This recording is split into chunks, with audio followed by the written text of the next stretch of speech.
Hello, everyone. Welcome to a new episode of the Jams and Tea Podcast Record Club, where we review a new record suggested by one of our members every single week. And this week, we are going to be covering Tyler's recommended record, which is Law Disputes Wildlife. Tyler, what the fuck is up with Law Dispute, and what the fuck is Wildlife? Okay, so for our viewers who might just be tuning in, who might not have seen our main episode this week, we're not joined by August or Morgan this week, though they are with us in spirit. But the three of us, me, Jake, and our regular guest, Connor, are here to talk about a special record that is turning 10 very soon. And that's the reason, the ostensible reason why I chose it to cover it at this juncture, because I thought this is a really special record. There's a lot to talk about in terms of what is happening on this record. And it's turning 10 and it's worth celebrating. So La Dispute are a Michigan-based post-hardcore / punk band, kind of difficult to pigeonhole. I will even cede to Connor on some of the knowledge of this band, because I think Jake and I have only heard this record from them, and Connor, I think you're more familiar with their catalog. But Wildlife is their second record.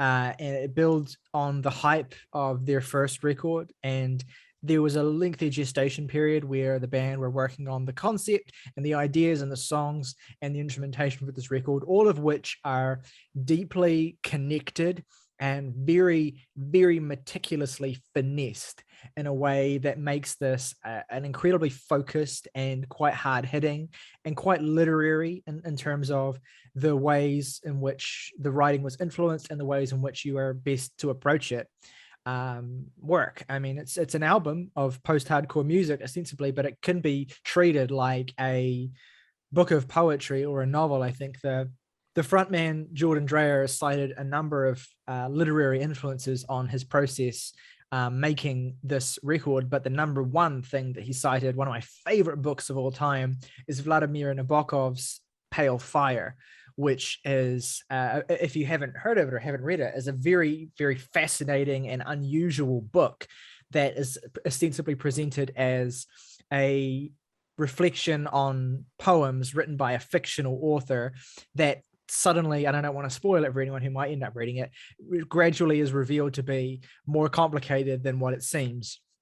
And so, but the thing about Pale Fire is that it's split into these very distinct sections, each of which gives you a different sort of side of the picture of the relationship between these characters and the real motives of the characters that Nabokov is teasing out.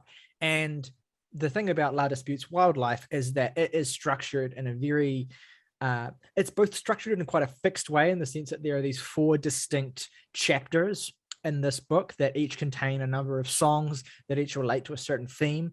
But also, I think Dreyer spoke about the desire to not have everything be too clean cut or too obvious in terms of what everything is about or what everything means. There's room for interpretation in terms of how these different parts of the album relate to each other, what the thing you're supposed to take away from it is.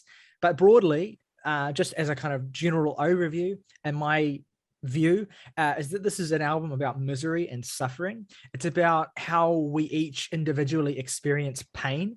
It's about how we each individually experience traumatic events in our lives, whether there is something as simple as a relationship breakup or something as multifaceted and long-lasting as a shooting. Like it is a record, or it is a work of art that sees no hierarchy in suffering. It sees no grandness to one form of suffering that supersedes any other form of suffering. It sees suffering and pain as this universal experience that is channeled through and experienced in various different modes, but that is not something that discriminates in any particular way. It is something that unifies us all as human beings. And that, I think, is the general thesis of Wildlife, not to put too fine of a point on it, but I think that is the key to unlocking what all of these songs have to do with each other, is that broader arc. And I think that becomes really clear in the very final last couple of songs on this record, where everything that you learn about, all the stories that you hear about, and all of the emotions that are shared with you come full circle. And so the way that this is all presented is in this almost like series of short stories that are told to you by this unnamed, ostensibly fictionalized narrator, much like Pale Fire, who is kind of guiding you through these stories that exist outside of them, but that they are at sometimes a part of and sometimes just an observer to. And broadly, these stories relate to the band's hometown of Grand Rapids in Michigan. And they relate to, I guess, the different forms of suffering and the different forms of oppression and pain and isolation and loneliness and ennui that you can experience growing up in a town like Grand Rapids, Michigan. And it is sensitive to the various social strata of the people that live in a town, the ways in which, the particular environment you live in and your own cultural background affects the ways in which suffering impacts you, and the different forms of suffering that you're made to experience. And yeah, that's really it on the whole. This is grand, broad canvas of the human condition, basically. And this is what I'm kind of saying is sort of the sort of thing I would build to normally at the end of a video when we're discussing an album, is kind of like reflecting on all of it. But it feels almost like I have to establish this from the outset before we can talk about these individual songs, because these songs can be talked about on an individual level as it being about these very individual, distinct things. But the point of the album is how these distinct songs and these distinct stories and these distinct experiences relate to each other, and what comparing them tells us about what it means to be human, what it means to exist in a landscape like a small, or I don't even know how big Grand Rapids is, but in a place like that.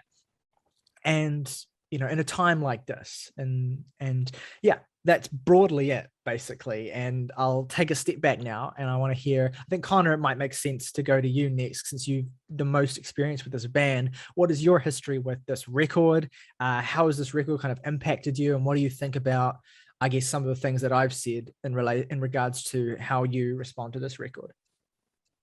Yeah, so this is one of those albums that I have loved for many years. Not necessarily since it came out, because I don't think I was aware of it when it came out, and I probably would not have liked it at all when it came out, considering how young I was and the style of music I was into at the time. But this was the first La Dispute album that I got into. Afterwards, I listened to their debut album, which is called Somewhere at the Bottom of the River Between Vega and Altair. And that record, it's been a while since I've heard that, but it's kind of jarring to go to listen to Wildlife first and be familiar with that, then go to their debut, because the debut album is, it's obviously presented in a similar style that La Dispute established on this album, the kind of spoken word, borderline screamed vocals, influenced by a band such as Me Without You. When you listen to that debut record, it's also very conceptual. But one thing that is big in the difference in terms of the music is that album is more like progressive. It's also more sonically diverse, and I would say it's a lot heavier and more energetic too. It's a bit more urgent in a way. Also ends with an amazing 12-minute closing track, but it's a fantastic record. However, and I know a lot of people who think that album is better than Wildlife, but for me, it's always been Wildlife. I've always come back to this one specifically because, like you said, the way it's presented conceptually, it's such an immaculate an ambitious concept. And I feel like when you try and go for something as ambitious and hard-hitting as this, it would put people off, and it does in some cases. A lot of people, I see some people not care for this band, and I get it because it's really overbearing. Jordan Dreyer's vocals are just constant, like he's always saying something, he's always giving you something. But one thing that I think Wildlife does spectacularly well is that the instrumentation is not it's a little bit more reserved than it is on Somewhere at the Bottom, and a little bit more atmospheric, and almost you could even say a little bit more folky in a way.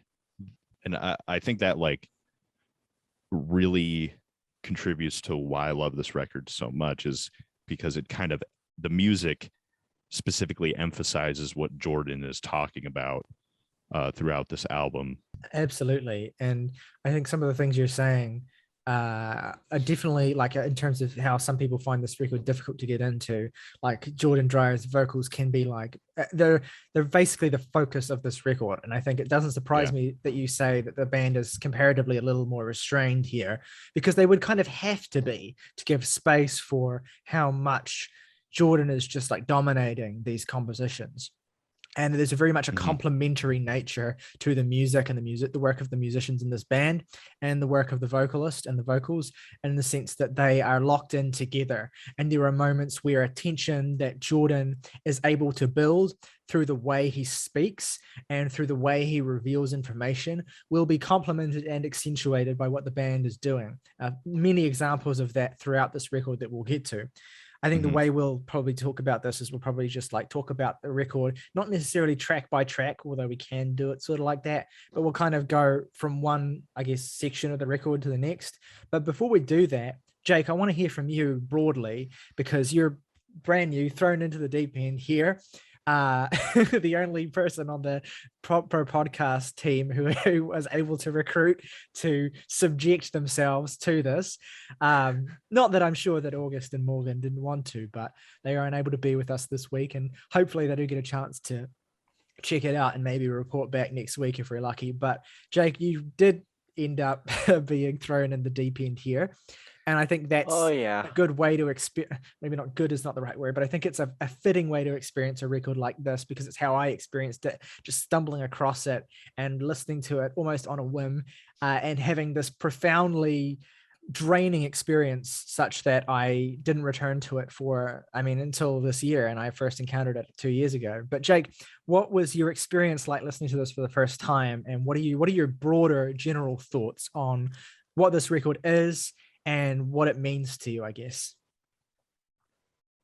It was definitely intimidating to listen to it a second time after I'd heard it the first time, because it is that immediately arresting. I mean, it's no surprise to anybody that I liked the album, just like based on like the overview of it, of like what it's about, the concept, the genre, and even like the delivery. It's just like, this is all stuff that I've liked in the past in other bands. So I mean, obviously it's definitely easy for me to get into. I absolutely can understand people not getting into it, the heavily overbearing melodramatic lyricism, and even more so in terms of performance, the fact that the instrumentation really more soundtracks the lead singer more than anything else, even though I definitely think that is a strength of the record rather than a weakness. I think the first time I was ever made aware of this record was when we were discussing months and months and months ago. It might have even, I think it actually was before the podcast. And it was when we were talking about, like, as we do, talking about sad music. And of course, we inevitably came to talking about the song Limousine on Brand New's The Devil and God Are Raging Inside Me. And then you countered that and just be like, there's this other song that's very, very reminiscent of Limousine in some respects, called King Park. And then I was just like, cool, I am going to not listen to that right now and wait to listen to that album. Because I do not feel like jumping off my roof. And B, it's best to experience something like that within the context of the record. Like, if you you can definitely get across like the power of a song like Limousine by just showing it to somebody, but it's best experienced within the context of The Devil and God. And I absolutely feel that. I mean, that's like doubly true for this. But it was so strange, just because another record that I think is totally comparable to this in the way that I enjoy it. It's like saying you enjoy Schindler's List. It's a lot like the Touche Amore album Stage 4, which Yeah. of course, if you know anything about that post-hardcore album, that's basically the lead singer confronting and taking the listener through the process of grieving and his mother who died of cancer. And not only does this album deal in topics like that, is that it's conceptual in terms of a narrative, but it captures different singular stories like that. And I think the word I would use to, and I never thought I would use a word like this to describe a post-hardcore record, but in the sense that it's novelistic, like not even just in it's structured by chapters, and that it's just like, I think it's very apt that on Apple Music there are sections of the lyrics here that aren't listed like lyrics, they're just like paragraphs. And in a way that helped me like digest it better when I read along with it, because this is an album you have to pay attention to the lyrics to. I mean, not that you really have that much of a problem just because the instrumentation isn't like loud or overpowering to the point where it would distract you from it, but it's still best to pay attention to it and read along with it. There's also like Does parts demand of your this attention. of the record too, where even if you can make out what Jordan Dreyer is shouting at you, he's often going so fast that it can be difficult Oh, to yeah. keep up with him, especially when he's like fitting to like 15 words into a sentence. Like you have to sit down with Which the he lyrics. often does. And I don't think that having to sit down with the lyrics is necessarily something that means the record is deserving of critique. I think that if anything, No. it's a testament to how much information Jordan gets into these songs without making them feel like they're losing control.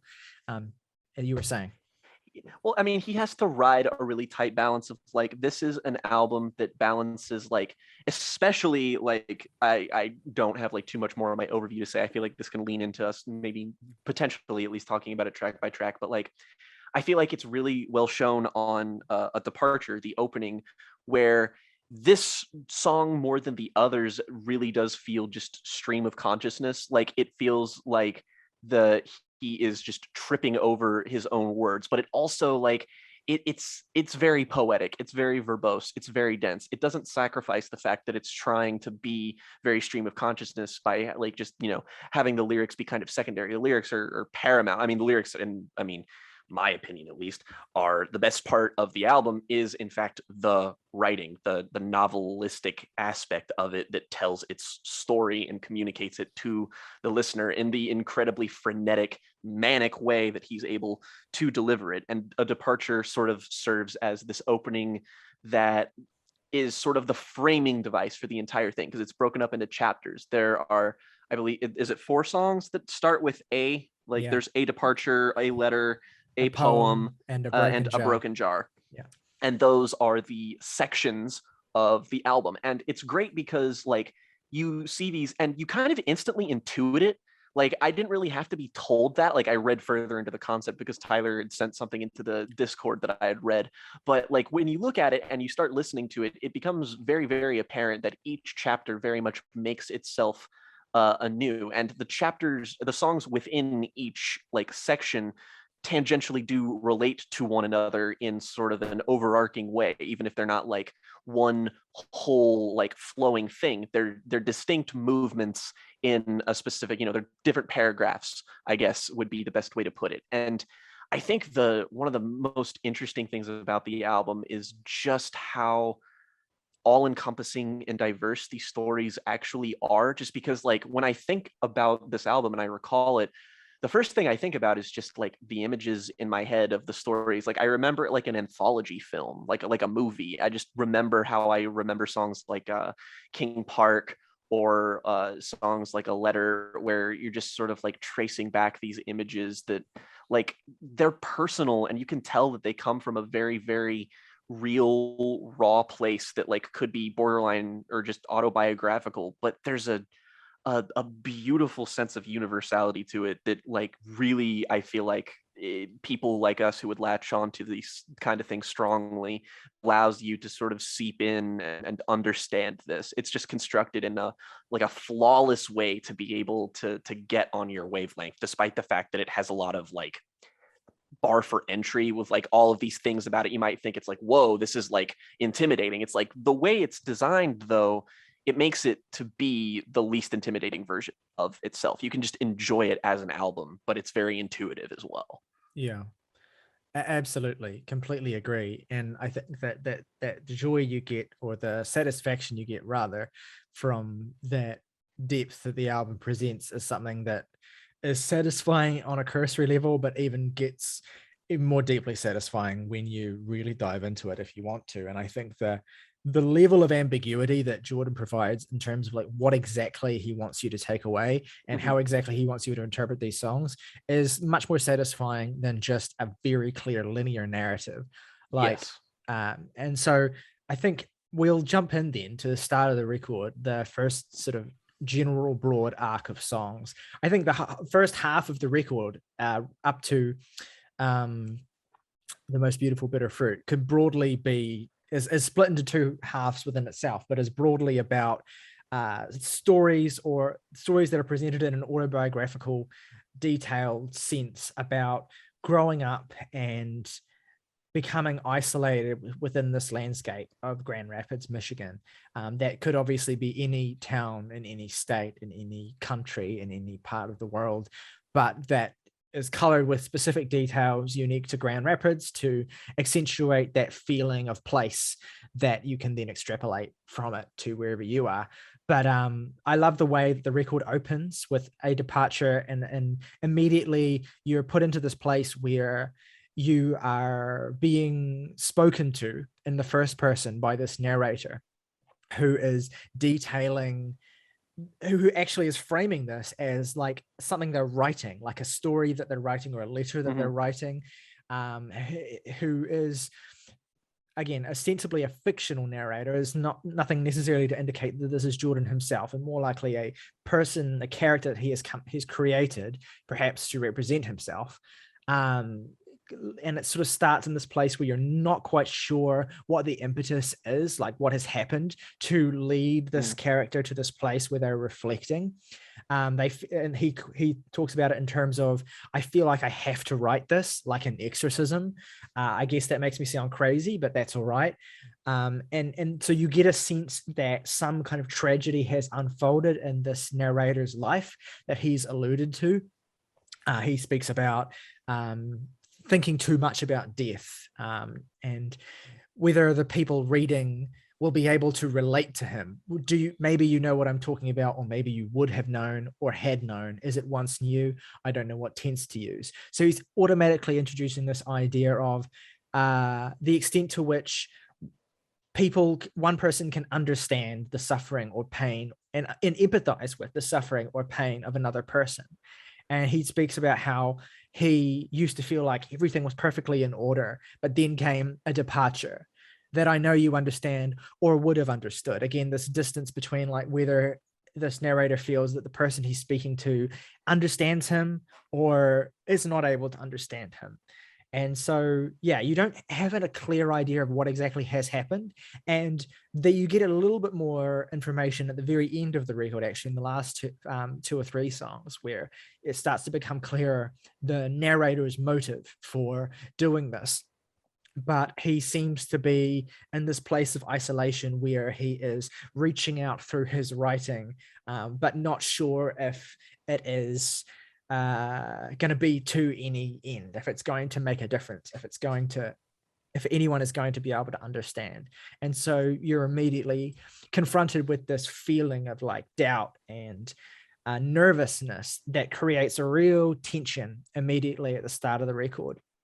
And then it's like you're diving through from this into harder harmonies and St. Paul Missionary Baptist Church Blues and Edit Your Hometown, which are very much three songs that are kind of like quite clearly about similar things, about specifically growing up in a particular place and struggling to fit in with the environment of that place and feeling yourself decay or fall apart as the place falls apart, and seeing the suffering of your city as analogous to your own suffering, or your own suffering being inevitable because of all of the suffering that is happening around you.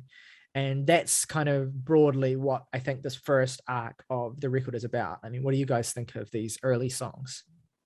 I think a departure is like, it's of course like a perfect way to start this record. I especially like, I love the way it just begins with like the crunch or the grimy bass and like these crunchy like tremolo guitars that almost, it's a great tone setter, but it doesn't like hit you immediately. It just kind of, but you still feel the tension within like the intensity of what the band is playing. And to kind of go back to like the debut album, because I think I'm the only one here who has heard the debut, and I love that record is awesome. But one of my small issues with it is that the band just does so much. Like there's almost like shredding. There's like insanely heavy, like crazy riffs while Jordan is yelling over top of it, and it gets a little overbearing. But the way, like Jake said earlier, the music is kind of more soundtracked in this way, and there are also like production techniques that emphasize this narrative. So, like for example, the very first line of the album is "too scratched out for everything," and if you own the record, on the inside, like when you open it up, it has the word, it says that, but it says "to" and then literally scratched out a word for everything. So it's kind of like he doesn't, like what Tyler said about like kind of the nervousness and the how unsure he is, or the whatever narrator is doing this, how unsure they are of like what they're writing about and why they're doing this. That first line where it's like you can hear it's like yelled in the distance, sounds like it's yelled in another room, as if it's not, as if it's like, you know, an actual letter, like it's the addressing, and then you go into the actual letter, and that happens throughout this whole album, little things like that. That's actually great, because like the first time you hear that, like it's difficult to know what to make of it. But then when you realize that the scratched out represents like the redacting of a name that he didn't want to include, then you realize that this whole thing is a dedication to, or is written in the honor or memory of a particular person who is no longer in the narrator's life. And of course, this is something that becomes explicit in the very, very last part of the album, where he actually makes it clear that his suffering is due to this person who he's lost. And again, the nature of that loss is purposefully not specific, which is an interesting contrast to the other examples on this record of loss that is very specific and very clear. But so you're right, that's like a little teaser that doesn't make sense the first time you hear it, but then later on when you get back to it and you realize the fuller picture, or if you have that physical copy and you can see it visualized, then you get additional information. That's great. I love little Easter eggs like that. Yeah, absolutely. And it leads really well into the second track, Harmonies, which is just a real emotional song right here. Like, and the way it kind of starts with this like a shadow on a shadow, a phantom in a film strip, faint glimmer of the past trapped in mother's old slides, still sits in the apartment while sifting through some pictures of the child that he once was, and the sense of hope they framed. It's a shame. It's not clear if this is like supposed to be the narrator. I'm not like certain if this is the narrator talking or if this is like some other person, but it's an incredibly hard-hitting song because it's about like how someone who writes music specifically can just feel this emptiness, and the only thing that makes sense to them is to write this music. It's even more heartbreaking than that, because it's like it's about exactly that. It's about a person who uses music as a means to expel and escape from the ugliness of the world around them, but it is also a song about this person experiencing a particular crisis where they're unable to figure out how the music itself is no longer enough. They're unable to figure out exactly how to make the right chords, make the right sounds, to communicate, to make sense of all of the stuff in the world that is weighing down on them. And so that it's kind of a devastating song in that respect, because it's about when music acts as a language that you can use to express a particular pain, what do you then do when you're unable to find the words in that language to communicate what you're feeling? And I love the way in which allusions to music and musical metaphors are used in the lyrics of the song to really like impress that theme in a very devastating way. Like, for example, my favorite lyric in the song, all the ones who seem to fit the best into the chorus never notice there's a song, and the ones who seem to hear it end up tortured by the chords when they fail to find a way to sing along. Like, fuck, man, that's that will go Fucking right hell. over your head the first time you hear it, right? Because that's a layered Yeah. metaphor. But then you sit down and you think about it for a minute, and it just completely unravels the entire song. It completely tells you the whole thing, and yeah, it's gut wrenching. I love it. I love it. Yeah. It's, to me, it's like kind of one of the harder hitting, I mean, no pun intended, harder, Oh, harder hitting songs on the record because, well, as a musician myself, I can kind of relate to some of these feelings, although maybe not quite as intensely as it's displayed on here. I especially love like the paragraph in which he describes like how freeing making music is, specifically the part and brings a fever, a dream of sweat and ecstasy, a kiss on every hammer hit that follows as the keys fall down, and bring an order first, then chaos, then a calm that paints every shift in murals on the wall. And then like that, and then it ends that paragraph with like that it feels so right when nothing else does. And then right after that, when he says the word but, like the music shifts and takes a darker and more intense turn. yeah.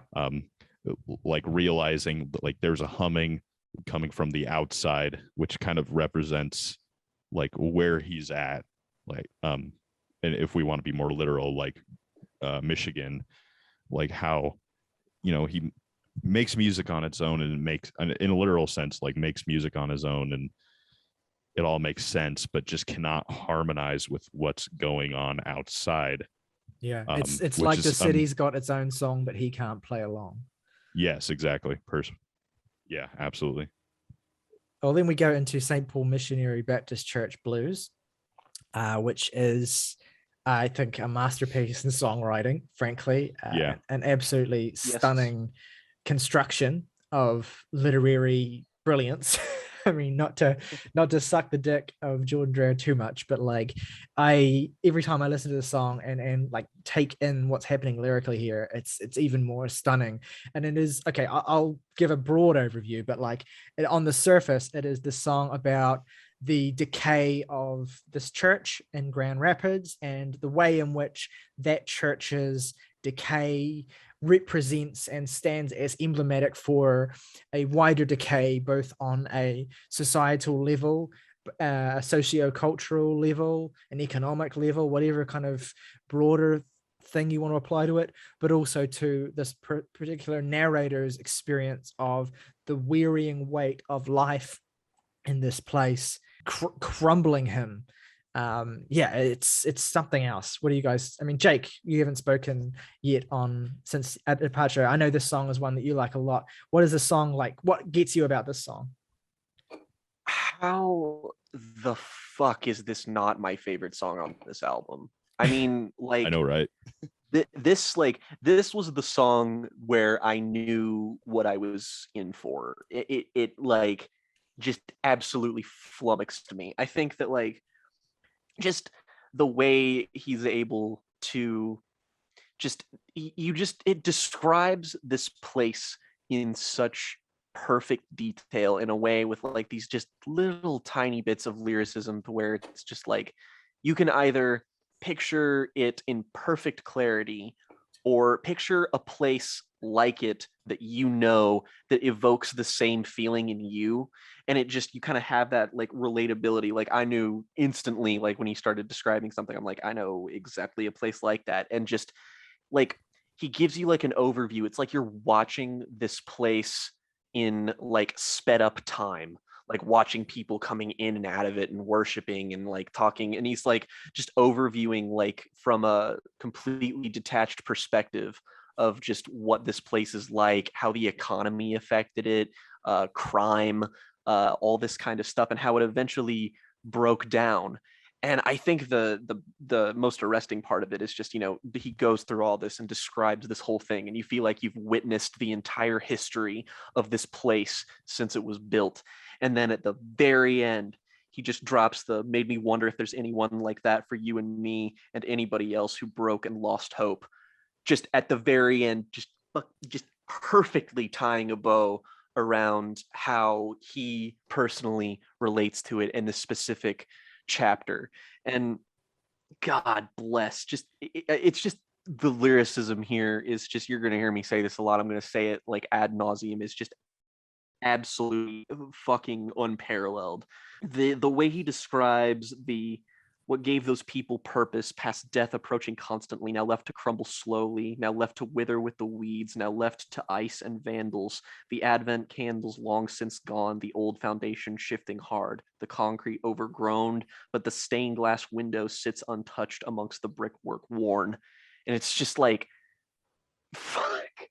Like, you see this perfect place that means so much to these people in this community gradually get destroyed, and it, like, you feel bad for a fucking building. And that's before he makes it analogous to what's happened to him and undergoing his own personal tragedy. And it's just like, it's just like the fundamental density of everything he works with here is so, like, like you talked about on the song before this, how it's like there's this mixed metaphor that happens, and it's like it's so dense that you need to listen to it multiple times to be like, oh, that's what he was actually. This whole song is just completely like that. I feel like I'm never going to be done scraping at everything this thing has to offer, and it's fucking like it's a less than 4-minute long song, and it just fuck. I mean, there's another layer to it as well, of like this decaying emblem of hope and faith. Like, it's not just the idea that like something people love can come into disrepair and fall apart. It's that people can stop caring as well. Like, it's that people can I mean, because I'm sure if enough people cared, this church would be, restored, or people would care enough to take care of it. And there's the notion that something is forgotten as well.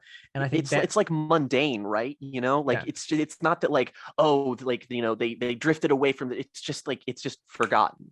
And that's just so impactful. And you get a sense of like where he's going with it as well, because he even imbues the church with like human characteristics when he says like, it had to know, it had to feel the glory never coming back. Like, I could feel it when the passion left, the last of what I had. It had to know. Reminds me of a Bright Eyes song, Waste of Paint. Yeah, where he at the very right where he describes hearing the choir from the church bounce around the halls, and how he hears it and how he feels it. It's like that is the exact same feeling.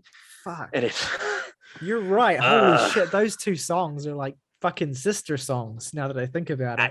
And they're both just, they fucking hollow me out. Yeah.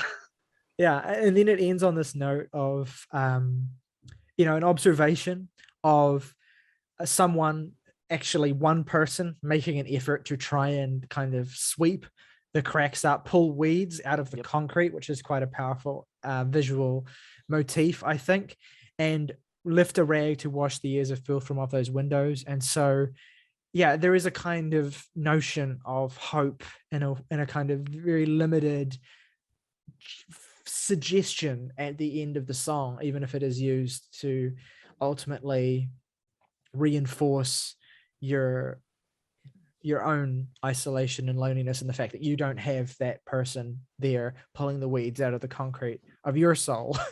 But it's beautiful how that it ends on this note, though, that is, you could, I think, potentially read even as optimistic if you want to apply that reading to it. Like it has the sense of, or not, it could be futile as well. There's such a versatility that's just, oh God, so good. What do you think, Connor? I love the jazzy chords that start the song too. It's incredibly it's like a really catchy riff in what is otherwise a very dense story and metaphor. Yeah, and like I like the way as well, like it kind of fakes you out a little bit lyrically, because it starts, the opening lyrics of the song are kind of like speaking of the strong and ceaseless chorus of the sweet voices sweeping into the street, of the celebration carrying on. Like it gives you this image of this resilience, or at least this persistent thrum of energy and activity, and gradually you learn about how that has decayed. Like it's kind of like the tragedy of this church is slowly revealed to you. It's not immediately apparent, and that's kind of works as an as sort of analogous to, I guess, the energy, the noise, and the verve you have when you're young, or when you're at a particular stage of your life, that gradually gets sapped out of you by a dead city, or like by a dying dead landscape. Like that double meaning, or that kind of like analogy, is sort of, I think, when you reflect on the song and you think about how it opens like that, I think that analogy becomes clearer and clearer as well. That sense that, much like the church, that the narrator of the song hasn't always been this way, that for there to be a decay, there had to be a period of flourishing. And that the tragedy is, of course, that that period of flourishing is growing more and more distant and alien, and feeling less and less like something that could possibly be redeemed.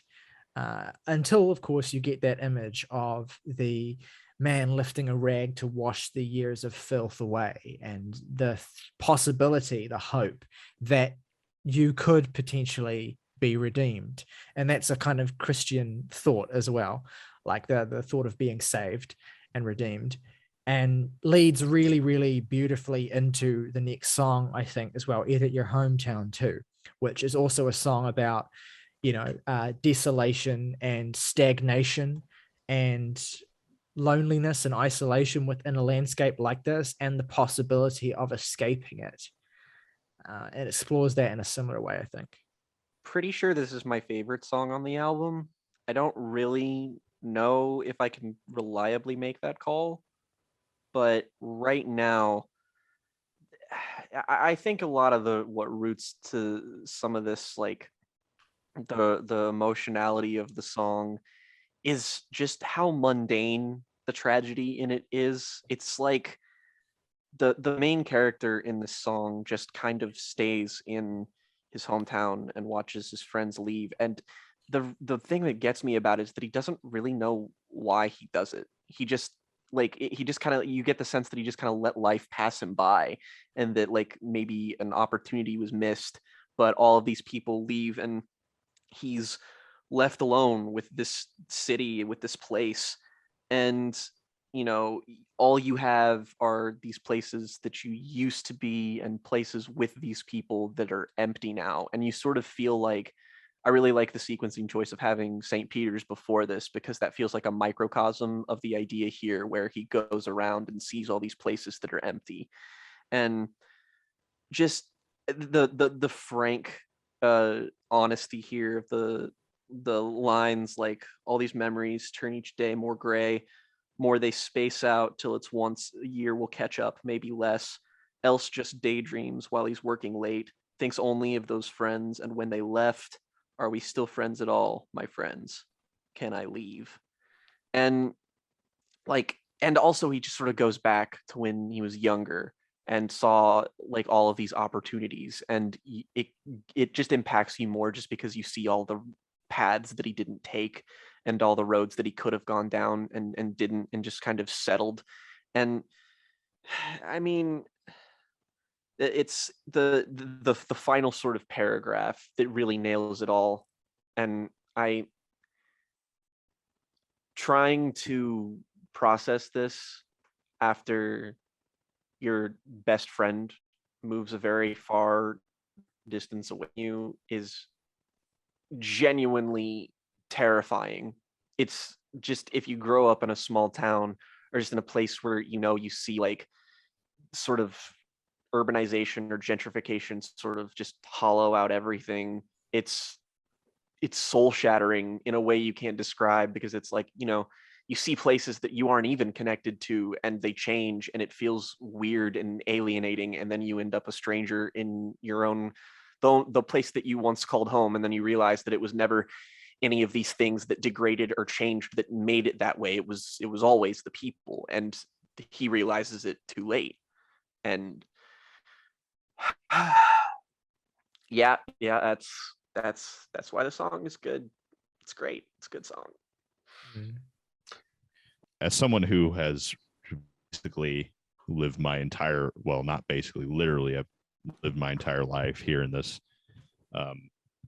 area, like it kind of hits really hard, especially this section about rewind and find a younger man, all hopes and goals and dreams alight, and bright with friendship at the crossroads in the night. Now make a choice, the city said. We were barely 20 then, but I swore at my allegiance, and they chose leaving, all my friends.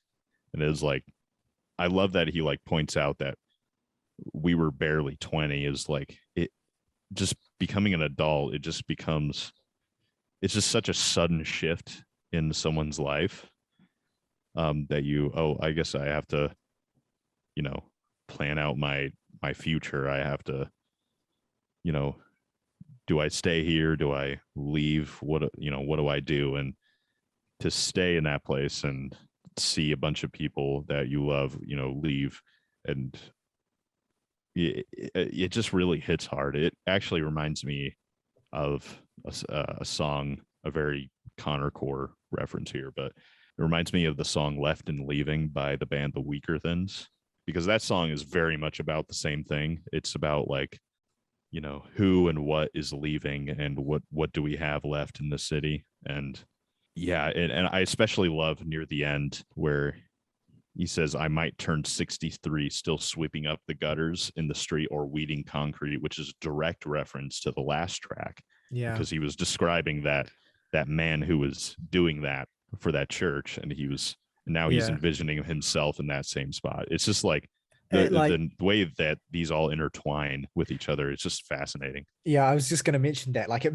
brilliantly recontextualizes the last song because Jordan envisions himself, like you say, as that old man weeding concrete out of the church, and you see that figure from the previous song, who might have seemed a figure of hope or of change in that song, suddenly is just another victim who has, or is just another person who has lost their life to this city, and who is, engaging in these feeble gestures to try and breathe what little life could possibly be breathed into something that is, beyond hope.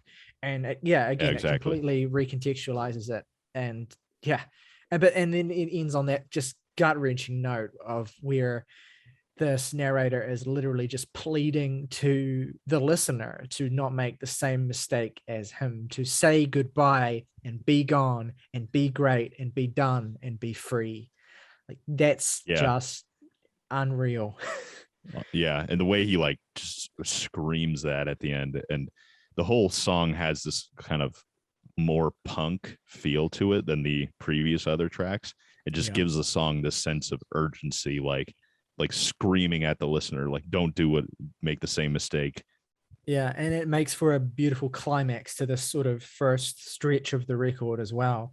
And I want to just briefly go back to a departure, because there's a line in that song where he says, like, where he talks about how he wrote some notes in the margins explaining his story, and they are first the feeling of abandonment, then trying to cope, then death and hope in the thing itself. And this is kind of giving you a preview of the 4 different sections of the record. And the first section dealing with the feeling of abandonment, and that really coming to the fore on Edit Your Hometown, then leading into A Letter and the 2 songs that follow it, which are about surviving, about being restrained and held down. And you've explained why, all of these reasons for why you're isolated and you're suffering.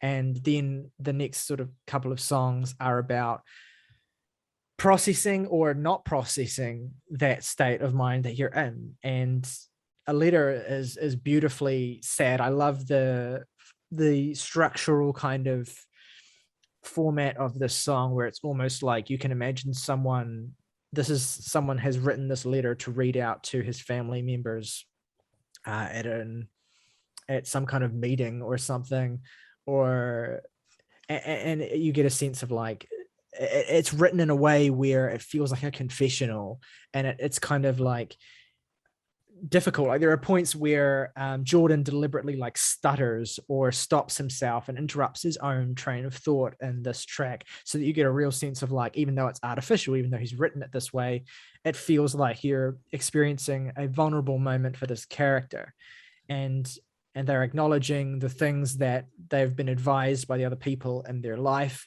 and how they have maybe not done enough to try and rescue themselves from their suffering, but also trying to communicate why exactly it's actually been really difficult for them to do that, and it's not as simple as, you know, pulling yourself out of it. It's something that you get completely mired in, and it's a beautiful moment on this record of just frankness about that. Yeah, like it's not subtle in any way, but it really doesn't need to be. Yeah, I like, you know, certain lines like, do I feel embarrassed about this? I think you know the answer to that. And it's like talking to whoever's he's writing to, and it's almost like an almost sarcastic, especially the line, I know I should have moved on ages ago, been happy already, but it's never been that easy for me. Or maybe it was me that made it so hard. Like what you said earlier, it's like these, like he doesn't have like a single perspective of his own like issues or his own like depression and stuff. Like it's always conflicted, and that's kind of one of the reoccurring things about this. Obviously, when I say his, I'm referring to the narrator. Yeah. In this situation, but like, you know, it's never been that easy for me, or maybe it was me that made it so hard. So you just see how he's like blaming himself, and it just is conflicted about doing that. Even it's a heartbreaking song. Really, I mean, I'm gonna say that about every song, but yeah. What you're saying, though, it ties again back into this core theme of the record as I see it, which is the way in which we are or are not able to understand and empathize with the suffering of others. Like the narrator in this song is consistently wondering, you know, whether or not he is at fault for his suffering, thinking about how other people are perceiving him, apologizing for his own inability to save himself, or like it's a song where you have a person who is consistently hyper aware of the judgment of others and the perspective of others, and perhaps the inability of others to understand, or perhaps his own inability to understand what others are trying to get through to him. And so this is that theme of the record of, can we understand each other? Can we understand each other's pain? Can we be truly empathetic? And that leads into the ways in which this record will develop in the second half as well, into the stories of others too. So that's already kind of that. I know I'm doing like real English essay sort of shit on this album, but it's how I've been thinking about it. Like that's groundwork for how you're going to be thrown into these very distinct stories of true stories of other people. You're already kind of being prepped for that at this point in the record without knowing it even. And then you get into what is, I think, currently my favorite song on this record, Safer in the Forest / Love Song for Poor Michigan. What do you think of this track? You guys think of this track? I actually did this song as like a speech, where we had to, in a speech class, where we had to do song lyrics. And, you know, some other people were like doing popular songs like Tainted Love. And I was like, oh, it's my turn. What are they going to think of this? Lengthy conceptual post-hardcore song time, bitch. To be perfectly honest, I was actually going to go with King Park at first, but I was like, that would be a little much, I think. So I went with this. But like, and I feel like at the time, because I was in high school, I was probably like 17. I knew that the song was about, you know, needing to leave where you are, specifically Michigan.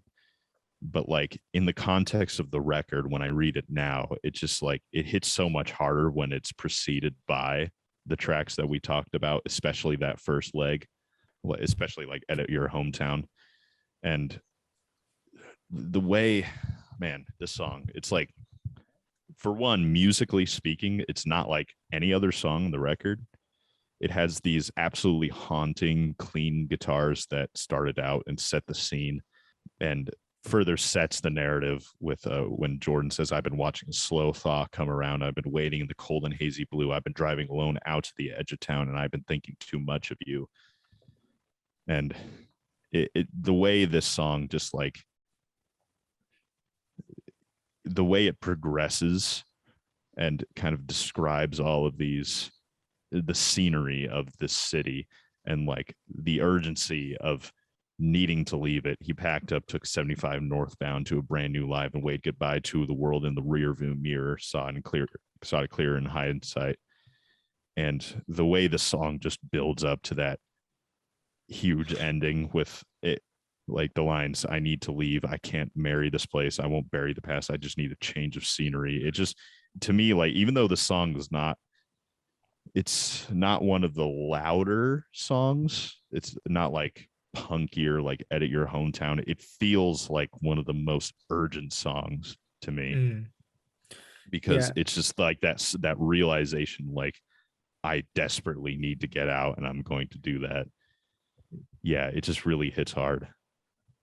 Yeah, what I love about this song is that it is a song about being so, we're built on Edit Your Hometown. It's a song about being so attached to the place that you're from that you almost like, it almost functions as this being in and of itself that you're tied to in like an almost relationship sort of context. Like he refers to Michigan, and again, it's called Love Song for Poor Michigan. Like he refers to his town as if it is this partner. Like, it's been weeks since I've been around you. Like you said, I can't marry this place, all this sort of stuff. And it creates this incredibly powerful emotional capsule of not only the hold that a hometown can have on you, on your psychological being and on your psyche, but the actual damage that it can do through no fault of your own, and the way in which its imprint can follow you. And this idea of escaping from home, of leaving like his friends did in your hometown, is that ever really going to be enough? Because your hometown is this place that can follow you, that will stay with you, that is embedded in your brain, that is a part of you. Is it an inextricable part of you? Is it something you can fully cut yourself off from? I mean, at the end of the song, he says, I need to leave, but I swear I will carry you in me until the end. Like, it's that I've heard very few songs about, moving or about escaping or about moving on in any sense that capture the truly intangible tie that a place can have on you in the same way that a relationship can have on you, the way that they can affect you in similar ways, the way they can fucking mess you up in similar ways as well, despite the fact that it might not be initially apparent how similar those things can be. I mean, you said it best. It's honestly just, it's a song about someone who is in an abusive relationship with the place they live in. And I think it's made more effectively by the track list, is that you sort of get that empty feeling from all the way back on St. Peter's, and then it's elaborated upon in Edit Your Hometown. So it's like you already have this image of this like desolate, empty place. So the fact that he's reinforcing it here with just how much of a hold this cold, stark place has over him, it really gets across how, like, it doesn't matter if it's the most frigid and overwhelming and terrible place on earth. That hometown will have it'll be choking you until you fucking die. And that you're still drawn there, that you still feel an attachment to that place. It's haunting. And I think the sort of anxious sort of that, you mentioned the guitar line in this is just so like, it's like he starts off talking and then it just gets like kind of more manic and fevery with his delivery, and then by the end it's just everything about it almost feels like skin crawling in a way. Yeah, it kind of reminds me of to compare this to the realm of film. It reminds me of this movie Persepolis, which I don't know if anyone's seen, but it's a movie about like this girl from Iran who grows up in the backdrop of the Iranian Revolution, and that movie is about her basically needing to leave that place because like it was an extremely terrible place to grow up. And but one of the reoccurring themes is like never forget where you're from, never forget who you are. And like, and that line that Tyler mentioned earlier, which was the like, I need to leave, but I will hold you in my heart forever. It reminds me of that. Like you have that attachment to a place that is probably terrible. Like it's probably a place that anyone who has never been there or has never grown up there is like, why would you ever live there? Why would you be in this shithole? Yeah, exactly. Why would you live here? Like it's terrible, but like it's the place that you always knew, so Yeah, you and have that attachment to it. Obviously the abusive relationship analogs there and what you just said are very clear as well. Like it's just another aspect of it. Yeah, and it's also worth noting that I mean it's obviously specifically about poor Michigan, and Michigan is like a state that is notorious for for like violence and unemployment, which is directly referenced in these lyrics. Specifically, like it's too near to death, it's too jobless year round, it's not the weather in the city or the highway mown. Like it's not. Being from Nebraska, I've heard people talk about like, I need to leave because I hate the weather here. But like here, this like he's saying, it's not the weather that's bothering me. Like again, it's too near to death. It's the unemployment's up. It's just a depressing place that I need to get out of, even if I have an attachment to it. Yeah. And then you go into the next track, The Most Beautiful Bitter Fruit, which is a song I haven't quite got my head around exactly its relationship to the songs that immediately surround it, although it is in itself quite, and as an individual track, quite powerful in a similar way. Again, it's a song about reflecting, again, being in a place where you are looking back on your life and looking back on stages within your life where you've grown and you've developed. There's references to sort of coming of age and realizing your sexuality and approaching and dealing with the carnal and difficult to maintain emotions that come with growing up. And it's quite a powerful song in that regard. What do you guys think? I think it's kind of a cause and effect relationship with what's before it, because like you've sort of explored everything that sort of makes the main character informs the situation that they're in. And it's like the, sex and like the warmth of another person is like something that they like turn to because they don't have anything else. Like their friends are gone and their home is empty, as the previous songs have established. So they're going to try and find comfort in some kind of pleasure like that as they've gotten older.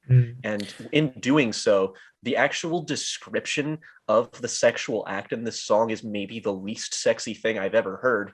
He describes it like he's dismantling a bomb, talks about wires and bodies fitting together. And it's just so geometric and so weird. And you can sort of tell that like that's maybe his social isolation, his like the sadness, the depression that he feels has impacted his way that he interacts with people like that, just because maybe socially he's not as developed. All those people went away and he didn't keep in touch, so he's separated from them. And then it's trying to find solace in it, and it's like he tries to, he at one point says like, I want to know how it works, and like not even getting like pleasure out of it, but like trying to find meaning or solace in this very specific act and try it again and again. And there's sort of like he keeps fueling himself until the end of the song where, it says, but find it, a body that makes sense. I felt it. So it's like implying that his journey to finding that is like maybe he found that solace at one point. Maybe it was fleeting, like everything else in his life. But like there's like a one tiny kernel of hope in here, of warmth, that like, oh, he has at least felt this one thing, but it's probably long since abandoned him by this point, which makes it one of probably the most hopeless tracks on here.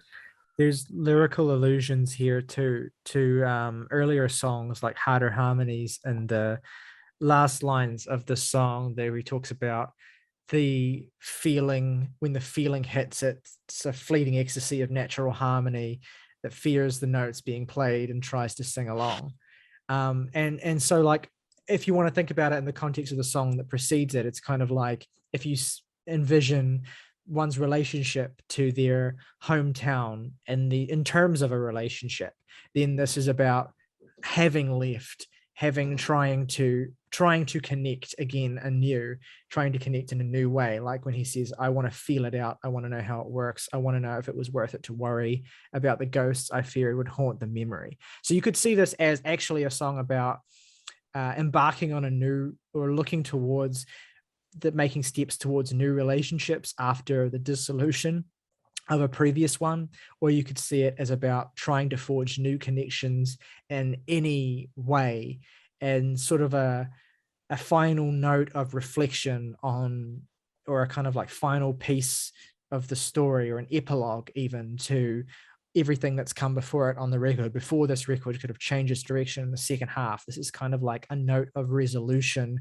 or a note of looking to the future, that maybe a lot of the rest of the record up to this point doesn't have as much. There are other lyrics as well that kind of, I think, deepen the idea of a relationship to one's hometown and one's kind of environment. Like there's a verse here that directly alludes to the church from St. Paul's Missionary Blues, where he says, I see the church steps, a vision, like he is having a vision of this place. Is there fiction in this one too?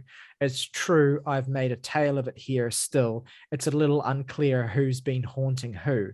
And time can be such a funny thing, always moving to the future, glorifying the past and amplifying the pain in frames and glass.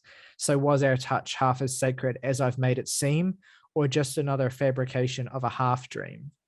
So he's like reflecting on his relationship with the world that he has come from, and using the church here as an emblem of that, and referring to actual aspects of the church metaphorically as like ways that his past is cast in a particular light, or in a particular color, or in a particular emotional way by literally the panes of stained glass that make up the church, and whether there's any truth in what he feels or what he remembers. Like it's difficult to really unpack, but I think that's where the seeds of it is. I think that's where it ties back to the previous song.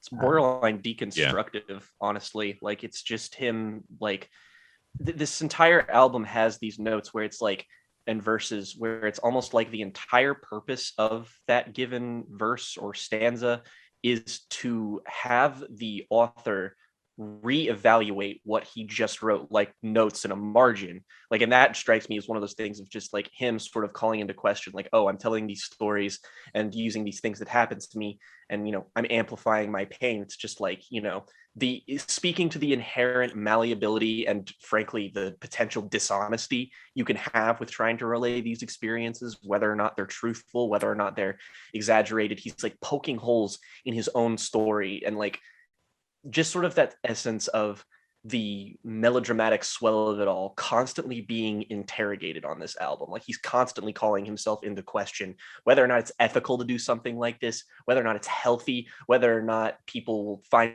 him insufferable because of it. And I just really love that approach to it. It makes everything feel that much more connected, but also that much more smartly written. Absolutely. So that is the first half of the record. The first kind of two broad arcs, the hometown arc, the moving forward arc.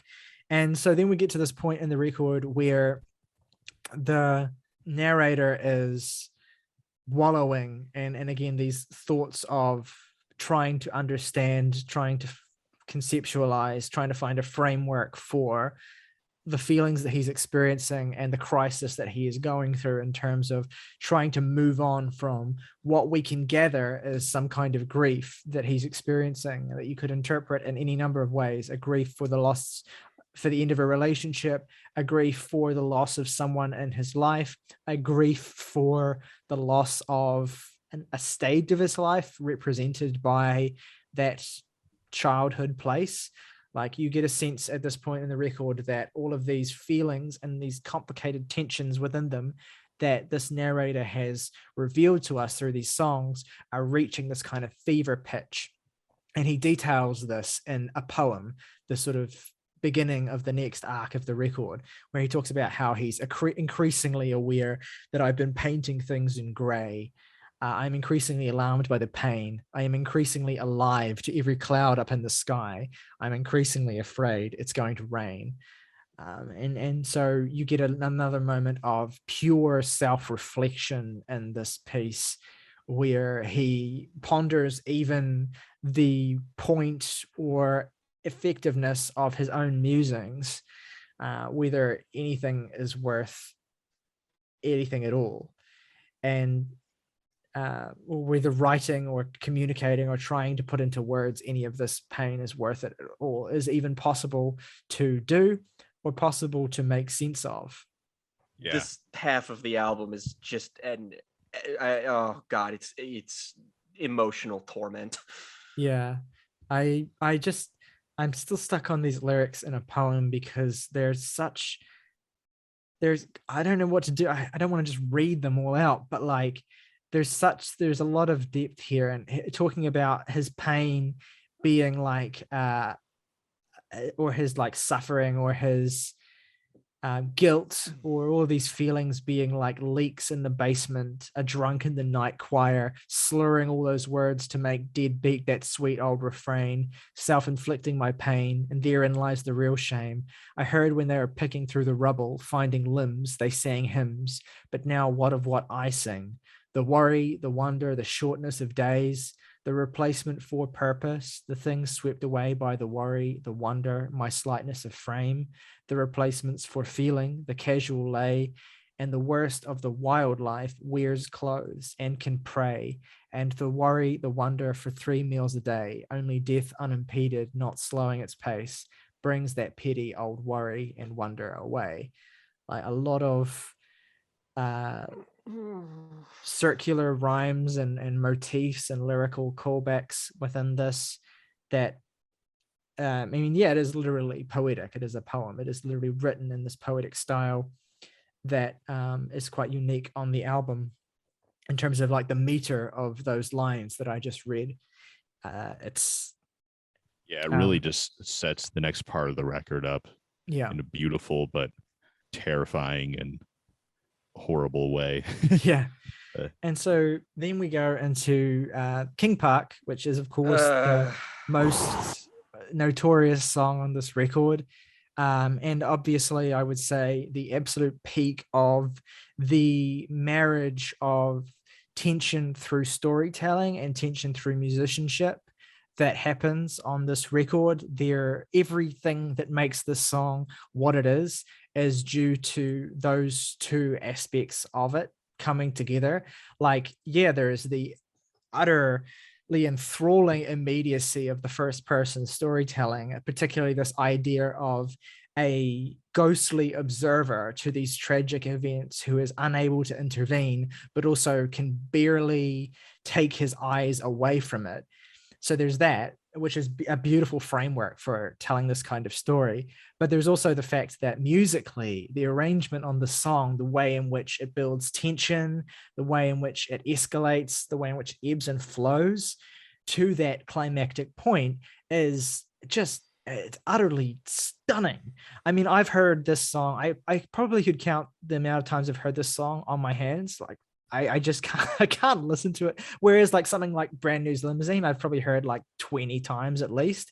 Whereas this, there's something about this that maybe it's the specificity of it all, like the fact that you're put into it so deeply and with such detail that unlike previous points in the record, there's no wiggle room for interpretation. There's none of that. It is simply like, and this is these are true stories, incidentally. Like these aren't fictionalized like parts of the record leading up to it are either.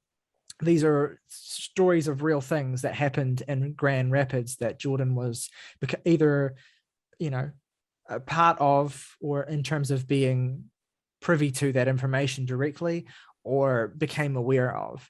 And I think it gets slightly more personal in Edward Benz, which we'll get to in a minute. But King Park is, I guess, the moment where the record starts to, like, I think you start to realize at least that what this record is doing is a little bit broader than the typical kind of emo confessional post-hardcore writing. Like you're actually being told this very specific story that doesn't seem to involve the narrator directly.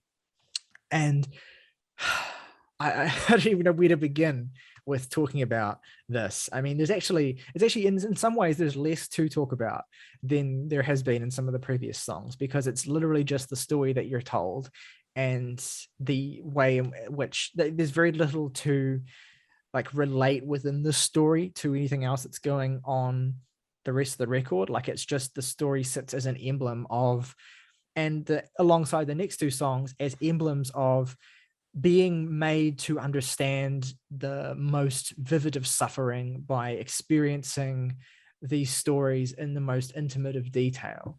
And as a kind of lesson and learning to, or an exercise, even an experiment in seeing how what the limits are of us being able to imagine ourselves within, or understand, or truly empathize with the most horrific of scenarios.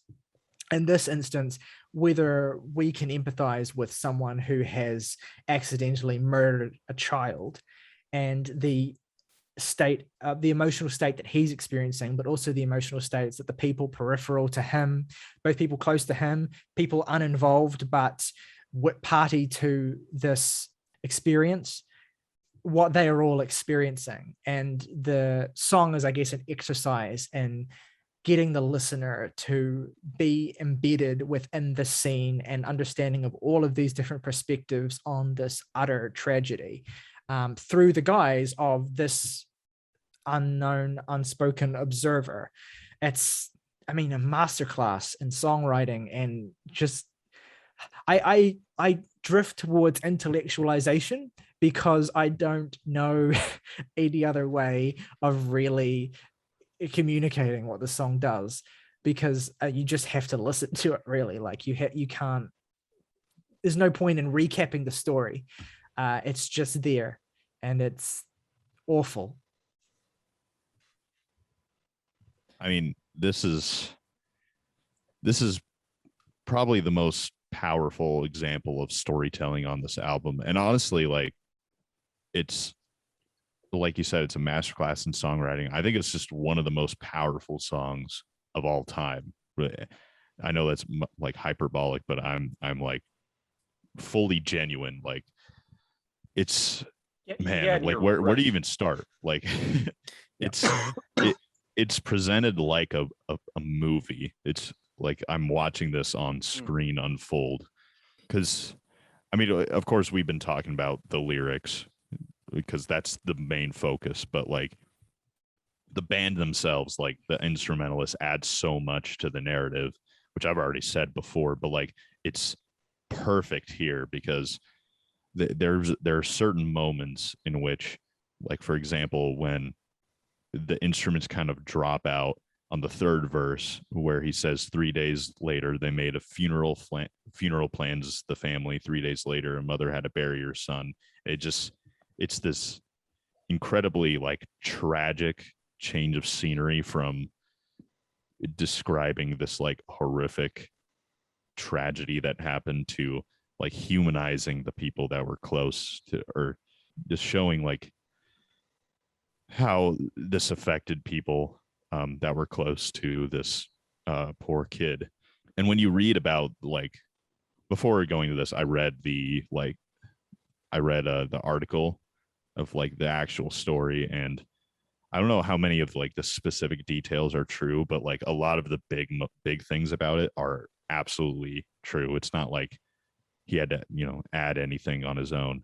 The way this like builds up, the song builds up towards the end where the perpetrator is discovered, and it just gets more and more and more intense and builds up to the absolute one of the most probably like the most memorable, I guess, for lack of a better word, moment on this record for a lot of people.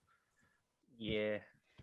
And that's the horrifying screamed line of "Can I still get into heaven if I kill myself?" which is actually what happened. This person actually was, saying all this, and it's just, I mean, it's right there, like Tyler said, like we don't really interpret it. It's just, this is a song that you have to hear.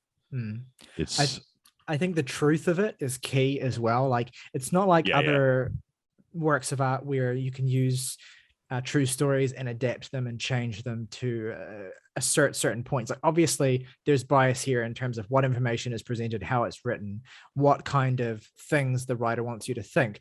But the truth of the situation is key to the point, which is, again, to get you to see, to get the listener to be able to empathize with and understand various different emotionally charged points of view within a very tragic situation. Like, the ways in which information is deployed about the people in the story that is not necessarily like siding with any particular perspective on what the just way to feel or do is. It is just simply this gaping tragedy. You get this detail about the perpetrator, the fact that he was slightly older than his friends and they called him grandpa, and you get a real sense of like the humanity of this person, despite the fact that they've done this utterly horrific thing. Yet at the same time, it doesn't like, it's not a song about like casting judgment. In fact, it's a song about the exact opposite of that. It is a song about absolutely relinquishing any kind of judgment and just purely embracing understanding.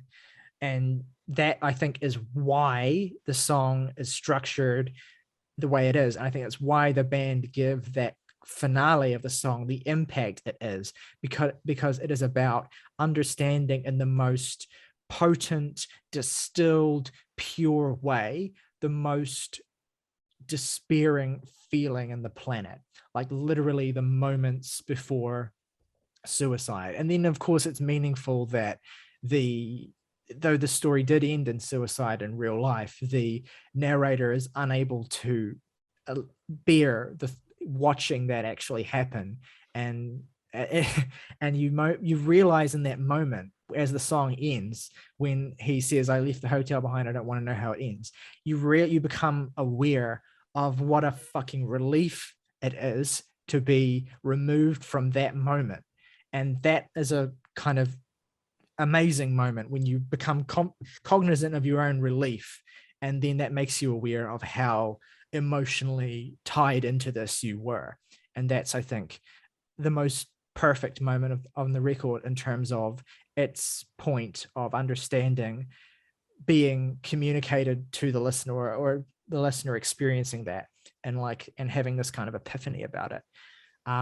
Anyway, I think we basically have probably said most of I will that, say one thing that's not about the story itself, but the device under which it's framed, of the person who's seeing it all from like a ghostly perspective. And I honestly think that, like, beforehand, when there's sort of this metatextual self-examination thing that we referred to, and in a way this is kind of like a synecdoche of that, because it's him deciding willingly that he wants to witness this horrible tragedy so that he can further understand it and himself. And it's like, that's also what the listener is doing to this album. It is listening to tragedy and pain in order to understand it and to understand themselves. So I feel like just the mere act of pulling back with that level of perspective and showing that he is just as willing to look at tragedy with a perverse fascination, just as we are. It's a connection there that I feel like is really important. Mm. Yeah, and it's also worth noting, like, how he says, like, I want to see it all firsthand this time. I want to know what it felt like. Like I like he has this like desperation to put himself in this situation, but then when it goes to the end, it's like, no, I'm out. Like I can't, like, this is too much. And it's also like the narrator is kind of like the audience in that, because like I can't imagine if the song was extended to like include what really happened, because it like Tyler said, it's like a bit of relief. Like it just stops. It's like, that's it. That's as far as it needs to go. The point of the song isn't the suicide. The point of the song is the emotional state that suicide exists in. And so you don't need to experience that, because the emotional climax is the utter pain of those last moments for that person who is experiencing that. And then we get Edward Benz 27 times, which in some ways is like, it's not as like devastating in the immediacy of the way that King Park hits you, but I find this song even sadder. It's a song. I was going to say the exact same thing.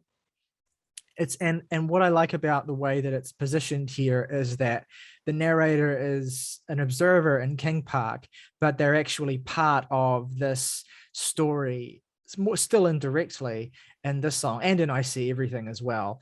But in this song, they are becoming privy to this single moment of betrayal and pain through the person who experienced it, sharing it with them. And then the song itself being a reflection on the narrator's relationship with that person who shared it to them, and what that sharing, the impact that sharing had on that person, and the profound impact of the narrator being able to understand or being aware of this person who experienced, the most heartbreaking and painful thing in the world, which is what person you love more than anything else, your son, trying to kill you, but yet still loving him and not holding that against him, because he understands that his son wasn't able to see him as his father in that moment. And the profound impact that father's continued love for his son, who it is implied stabbed his father 27 times, yet that love being as steadfast as ever. And that the profound impact that left on the narrator, which is the key central point of this song. And it's such a beautiful and personal framework for telling a story like this, as opposed to just recounting the details from this observer's perspective. It's like you're getting the details from the person involved by way of a person sharing that conversation with them. And that, in that sense as well, like, you don't know what's necessarily going to happen, and so tension is used really effectively in this song as well to build towards the revelation of what happened between Edward and his father and his son. And the allusions to did you know you'd show me your scars, like, it's very, information is doled out in this song very selectively to bring you to that intensity of the moment of the violent act itself. And again, the way in which the song is constructed to withhold and then reveal this information to you is done to maximize the emotional impact of it, which again is part of the point, in the same way as it is with King Park.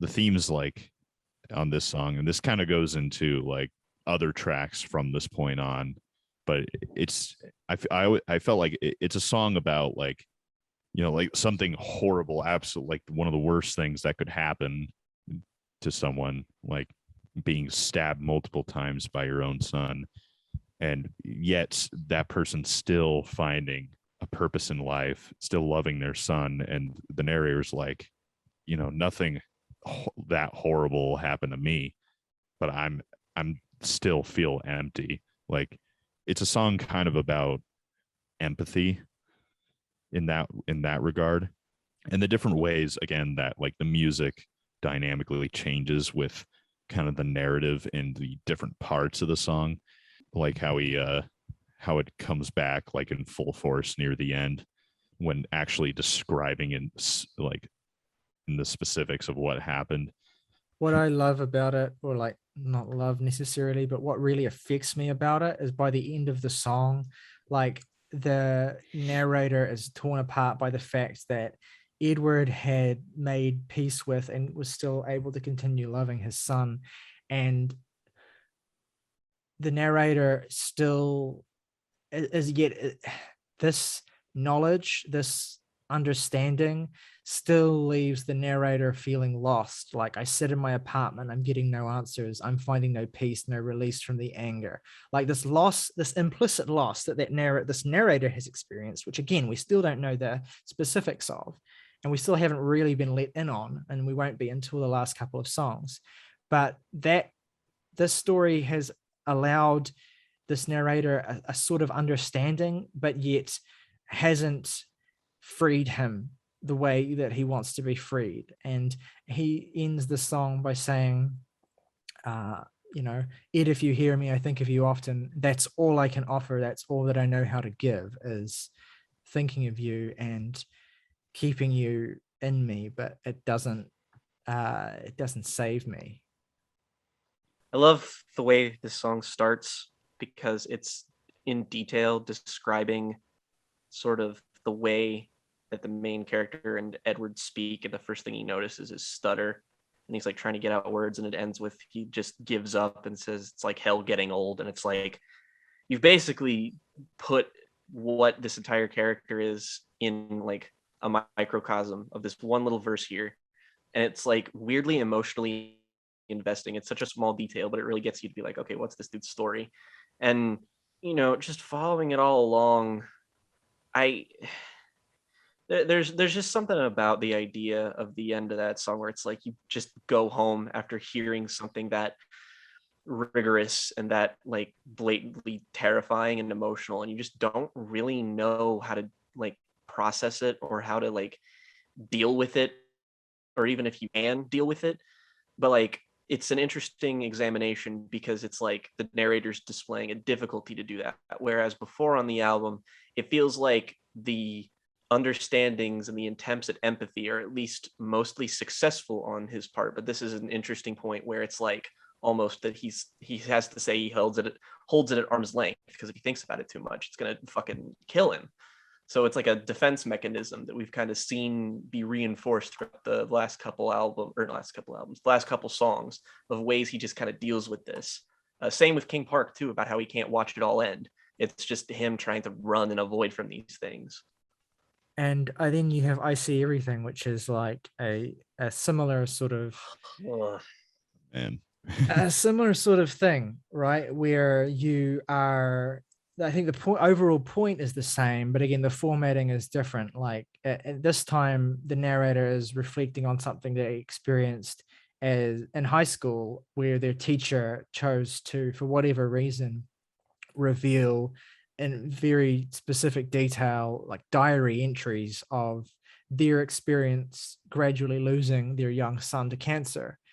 And so the framing here is totally different, because again, in King Park and Edward Benz, you're having these details of the story revealed to you by the narrator through what he has observed or been told.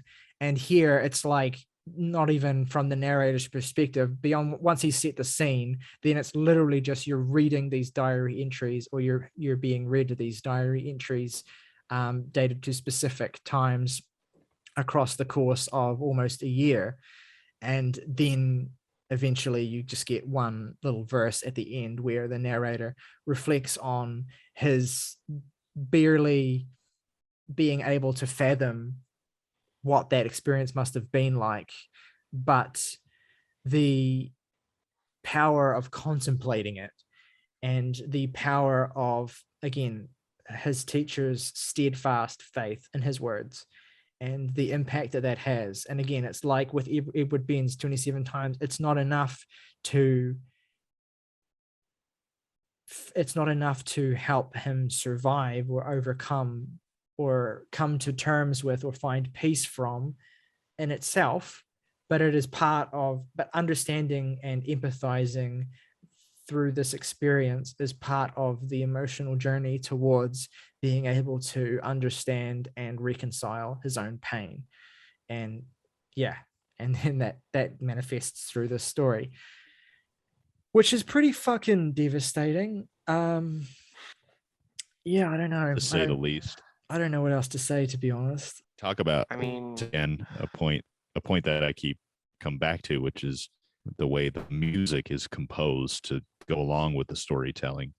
And he's like desperately like screaming like January 19th, we buried our son today. And it's like, that's one of the parts of the album that I'm just like, Yep. All right, maybe I should take a break. I'm a head out.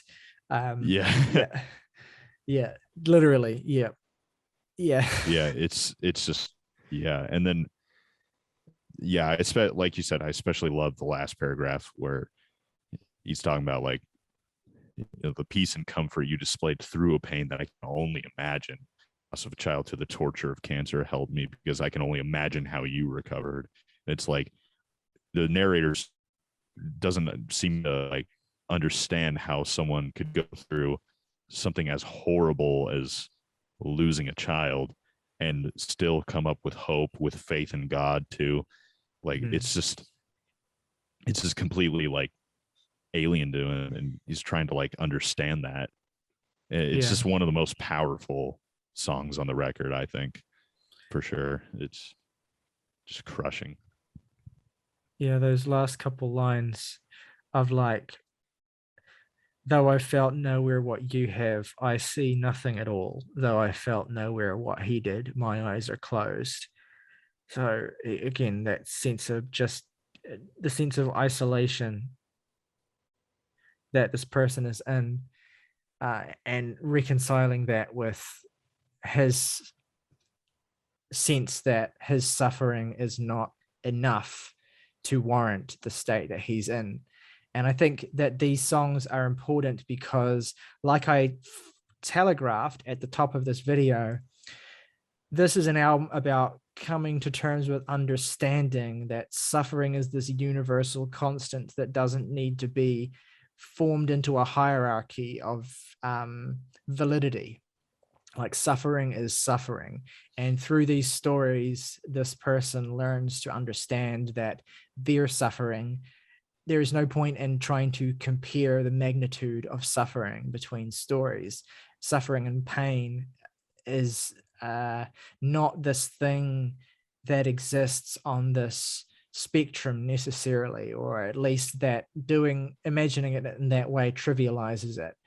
So these stories and the narrator's hopelessness about these stories are a part of his journey to understanding that suffering doesn't set us apart from or distance us from people who've experienced this unimaginable loss, but actually unites and unifies us with them and brings us closer to them.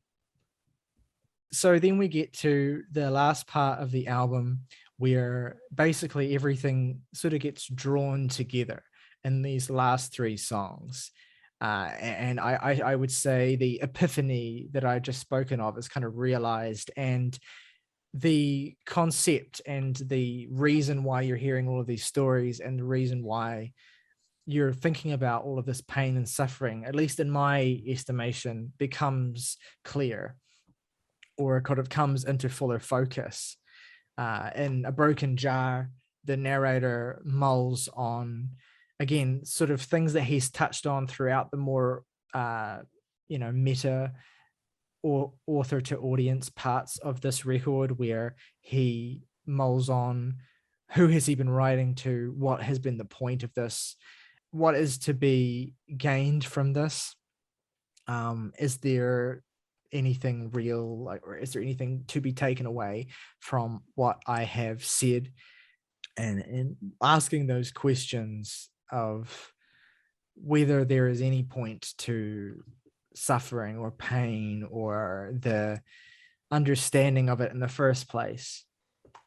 And that is deeply tied up with all our bruised bodies and the whole heart shrinks as well, which is, in my perception, the emotional climax of this record, and one of the most emotionally overwhelming songs, like not even in terms of a particular story being told, but just in terms of like the shift being from this narrator's perspective and point of view and their experience to literally, as the song starts, him directly addressing the audience.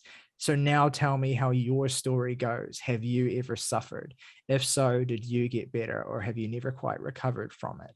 Like this song and that decision to actually directly address ostensibly the listener, although I guess you could make an interpretation that he's addressing someone else, but I see him as addressing the listener in this song.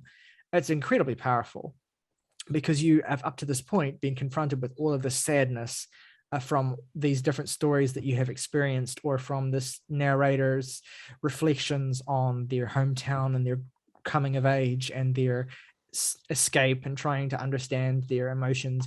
And now it is like this beautiful moment of turning things again. It's like if this record is to be one about empathy and understanding of suffering, then this is the moment where the narrator's own internal experience becomes secondary, and it becomes about all of us, about all of the suffering that we have all experienced, and how that unifies us, of how sharing our suffering or sharing our pain with someone else brings us closer to the world and brings us closer to each other and unifies us. Right from those words of, now tell me how your story goes, have you ever suffered? And then throughout the song, it's just this pleading to understand and this genuine invitation to share in this communal bearing of our most vulnerable moments. And I get totally overwhelmed when it gets to the end of the song and he's literally just saying, tell me this, tell me that, tell me, over and over again, both wanting to understand, but also as a way of avoiding thinking about his own pain in that moment and seeking a comfort from someone else where he doesn't have to think about himself and he can just be with someone. Yeah, I mean, I've rambled a bit here, but I don't know what you guys think. It is kind of the track that I think ties everything together, especially because there are, of course, multiple direct references to the previous tracks, probably more so than any other song on this album, where, you know, it's like, tell your stories to me. Like, I like the line, let's see what humanity is capable of handling. Like, it's almost like, I'm at my limit. Yeah. I'm going to do it. I'm like, I was at my limit like 5 tracks ago. And, you know, I love like the agonized screaming at the end of the, I wonder what I'll find. Like, I wonder what I'll find. Just another one of the most powerful moments on the record, as if there weren't already many, but especially it just hits home. Like that ending of the song just fucking totally undoes me. Like I'm gone at that point. Like I'm floating on the ceiling like that fucking King of the Hill meme. Like That's me at that moment. It's like now imagining Hank Hill listening to this, and he's like, "This is all toilet sounds." Bobby, the son, people on what your the man tape on this have a album? mental They disorder. mental disorder. No shit. No shit. Dad. But Dad, I want to expose myself to trauma so I can further understand the self. We got one more song. We do. Can we? The closing track on this record, which is again kind of where, I mean, we said full circle a lot because this record is so like sort of referential within itself. But I mean, this is like where literally the album basically goes back to where it began, with a departure in terms of the narrator mulling on his current state in the wake of trying to document and understand some kind of unfathomable loss, this time that he has experienced, and actually addressing that loss. Again, not directly, we don't have a sense of the specific nature of the loss, like what happened to this person who has been lost, but we do have the clear sense that this is a song about losing someone that you love and they're gone for good. And it is a song about existing in the wake of that and the specific minutiae of living day to day in the wake of that. And you realize the point of the whole album for this person is trying to gaining an understanding of pain and all of these kinds of different things as a means to trying to deal with this particular tragedy as an example of any tragedy in their life, and how to understand the way to move forward. And that doesn't necessarily mean the same thing as moving on or letting go or leaving it in the past, but moving forward with a grief and not having that completely subsume you. I don't know. It's a really powerful end to the record. And even that title of the song alone, You and I in Unison, this notion that even though this person is gone, is no longer around, is no longer tangible, that there's some kind of like harmony within the narrator with this person still, that in some way the echo of them lives on and harmonizes with the narrator's own continued existence. And I don't even know what I mean by that, but it feels right. Yeah.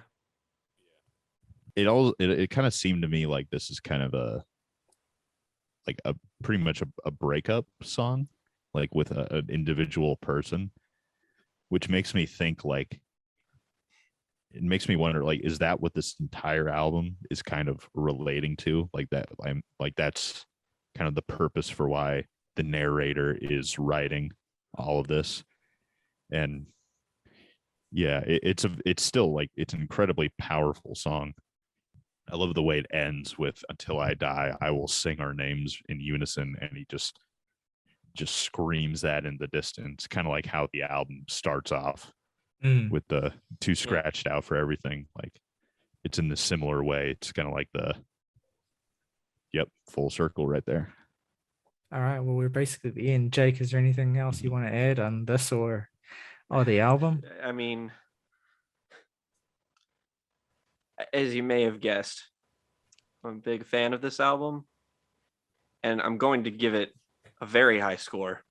If it has a problem, is that at this point, I am literally, I mean, it's fucking meme, but like, I'm literally at my limit. I am so emotionally fatigued that it borders on not affecting me. But man, when he does those screams at the very end, I'm like, oh, well, I can still feel things because now I feel like shit. The only flaw in this album is that it's too good at what it does. Yep. Beautiful. All right. Well, favorite tracks and ratings for La Dispute Wildlife. Jake, why don't you lead us off? My 3 favorite tracks: Edit Your Hometown, Edward Benz 27 Times, fuck, St. Paul Missionary Baptist Church Blues. Least favorite. No. 10. Okay. Hell yeah. All right. My three favorite tracks. My three favorite tracks are Safer in the Forest, Requisite Plug for King Park, and I think I'll say as my third, All Our Bruised Bodies and the Whole Heartstrings. And I don't have a least favorite track. My least favorite track is Fuck You. That's my name. And and the album is getting a 9.5 from me, very close to a 10, and likely to probably get that upgrade at some point in the future when I can emotionally handle it a bit better. So never. It's great. So my three favorite tracks: King Park, I See Everything, and I'll go with Safer in the Forest. No least favorites, and because this is, this year it's turning 10, so I think it's going to turn to a 10 for me too. So there you go. It's gonna turn 11. 11 out of 10. Up to 11. Well, yeah. fuck. You know what? I'm gonna change mine to a 10 as well. Not just because you did that, but because it's coming. Yeah, because I felt like I was compromising, and I just realized there's no point. You said it yourself. You were like I know. Yeah. So it's been like a solid 9 for me for a while, but when I this past week, when I read into it as much as I did, which I had never really done before, I was like, oh, this is a perfect album. Sad, but I mean, and a lot of and this often happens with it as well, is sometimes just our conversation will convince me. That too. And this has done that. So yeah, that is an average of 10. And yeah, they're the Pearl Jam special. So well done. Oh baby, I'm in pain. Oh baby, and I'm in so much pain. The only prescription is more cowbell. All right. Well, that wraps up our review of La Dispute's Wildlife, our analysis of real-time working through a therapy session of La Dispute's Wildlife. Let us know in the comments below what this record means to you as it turns 10. Do you have any additional interpretations of any of the songs or of the album as a whole that you want to share with us? We'd love to hear from you if you do. So please let us know in the comments below what this record means to you and what you think about it. Make sure you go and check out our new release reviews for this week of the new Injury Reserve and Thrice records, and stick around for our 1991 retrospective on Soundgarden's Bad Motorfinger.